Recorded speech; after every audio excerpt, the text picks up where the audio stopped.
नमस्कार, आदाब, सत श्री अकाल। आप लोग सब अच्छे होंगे। तो मैं आज शुरू करने जा रहा हूँ एक ऐसी घटना जो शायद रिश्तों में कोई विश्वास को मारने के लिए छोड़ देंगे। 16 जनवरी 2025 को हैदराबाद की एक महिला माधवी रहस्यमयी तरीके से गायब हो गई।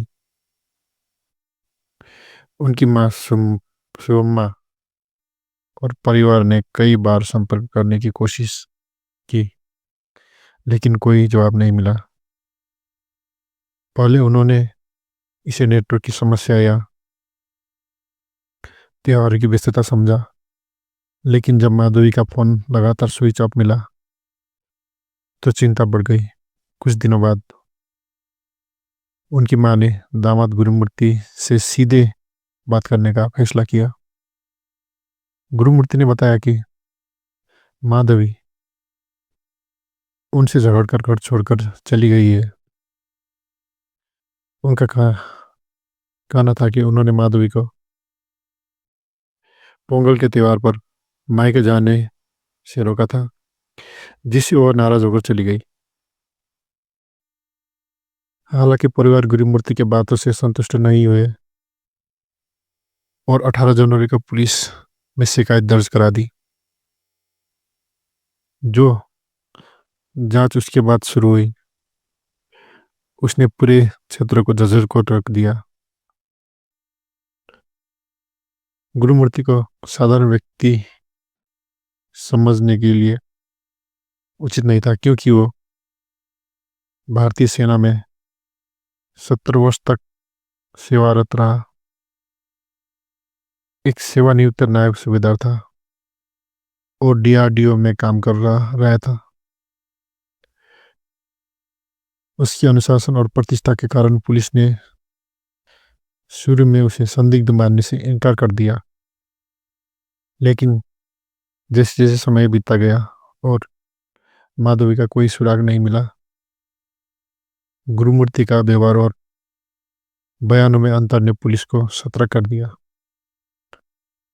पुलिस ने दंपति के पड़ों के सीसीटीवी फुटेज खंगाले। फुटेज में देखा गया कि माधवी 16 जनवरी को घर में दाखिल हुई थी, लेकिन उसके बाद कभी बाहर निकलते नहीं देखी गई। गुरुमूर्ति कई बार घर से बाहर जाते देखा गया, जबकि उसके बाद जब पुलिस ने गुरुमूर्ति से दोबारा सख्ती से पूछताछ की तो उसने एक अजीब कहानी बताई। उसने कहा कि बहस के बाद माधवी बाथरूम गई और फिर रसोई में चली गई और उसके बाद अचानक गायब हो गई। उसने एक बड़े प्रेशर कुकर की ओर इशारा करते हुए दावा किया कि उसमें सच्चाई छिपी है। उसकी बात सुनकर पुलिस दंग रह गई। क्या वह उन्हें भ्रमित कर रहा था या उसका मानसिक संतुलन बिगड़ चुका था? लेकिन जब शक्ति बढ़ाई गई तो गुरुमूर्ति ने चौंकाने वाली सच्चाई कबूल कर ली। उसने बताया कि बहस के दौरान उसने माधवी को धक्का दिया। जब बहस हो गई थी दोनों की, तो उसने माधवी को धक्का दिया, जिससे उसका सिर दीवार से टकराकर उसका सर जो है वो दीवार से टकराकर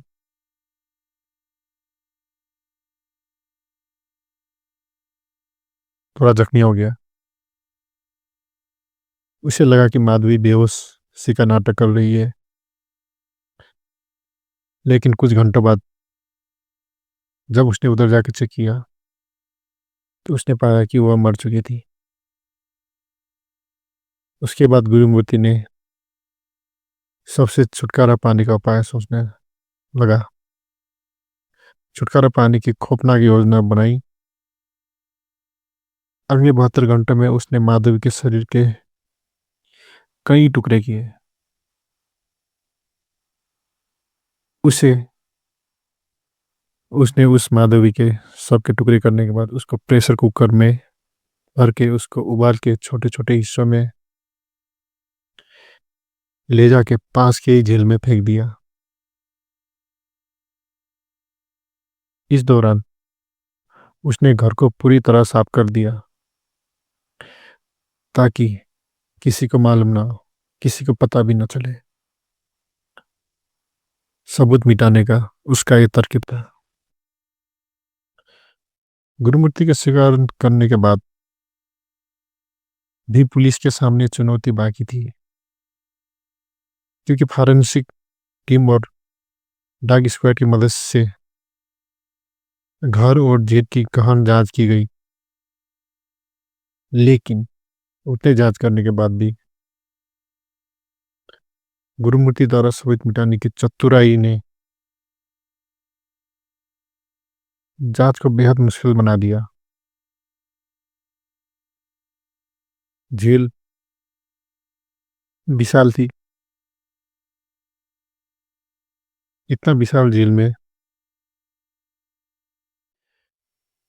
जेल विशाल होने के कारण और जो कुछ भी उसमें फेंका गया था,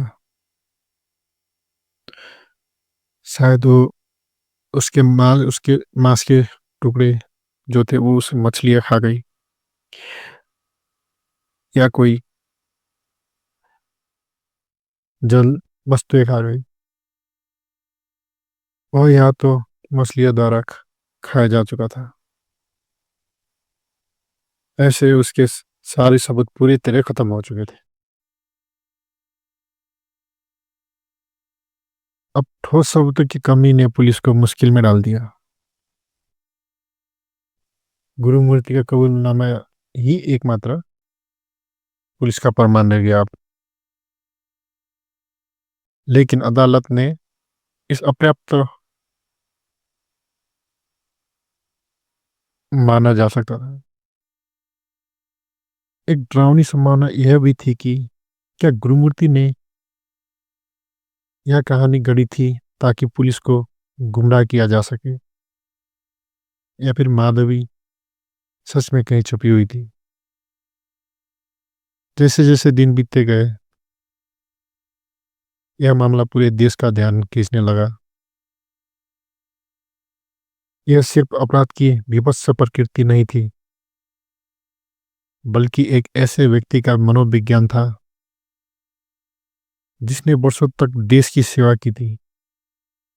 अनुशासन और समर्पण से भरी उसकी पृष्ठभूमि के बावजूद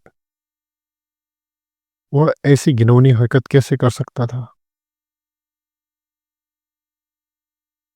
क्या यह एक क्षणिक पागलपन का नतीजा था, या घरेलू तनाव ने उसे इस हद तक धकेल दिया?